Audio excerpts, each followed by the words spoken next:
Pilot উচ্চ বিদ্যালয় থেকে, নাজিরউদ্দিন সরকারি পাইলট উচ্চ বিদ্যালয় থেকে। তো আমাদের পাঠচক্রে এখন ইমরুল হোসেন অংশগ্রহণ করছে। এখানে 6 মার্চ ইয়াহিয়া খান আবার এক বেতার ভাষণে 25 মার্চ জাতীয় পরিষদের অধিবেশনের স্থগিতাদেশ ঘোষণা করেন।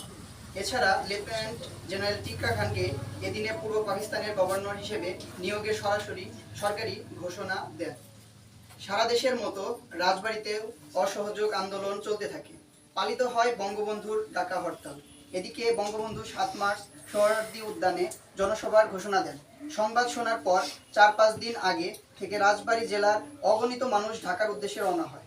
7ই মার্চ 1971 বাঙালির স্বাধীনতার ইতিহাসে এক অবিস্মরণীয় দিন। রেসকোর্স ময়দানে, বর্তমানে সোহরাওয়ার্দী উদ্যান ঘোষিত জনসমাবেশ উপলক্ষে লাখ লাখ মানুষ জমায়েত হতে থাকে। তাদের কারো হাতে লাঠি, কারো হাতে পতাকা। বিকেল 3টা 20 উত্তেজনায় টকবক করতে থাকা জনতার মাঝে উপস্থিত হন বঙ্গবন্ধু। মওলানা আব্দুর রশিদ তর্ক বাগিশ, পবিত্র কোরআন তেলাওয়াত এবং সংগ্রামী শহীদদের রুহের মাগফিরাত কামনা করার পর এই ঐতিহাসিক জনসভার একমাত্র বক্তা বঙ্গবন্ধু তার বক্তৃতা শুরু করেন। ঐতিহাসিক রেসকোর্স ময়দানের এই জনসমাবেশে বঙ্গবন্ধু যে ভাষণ দেন তা আমাদের স্বাধীনতা সংগ্রামের মাইলফলক। ধন্যবাদ।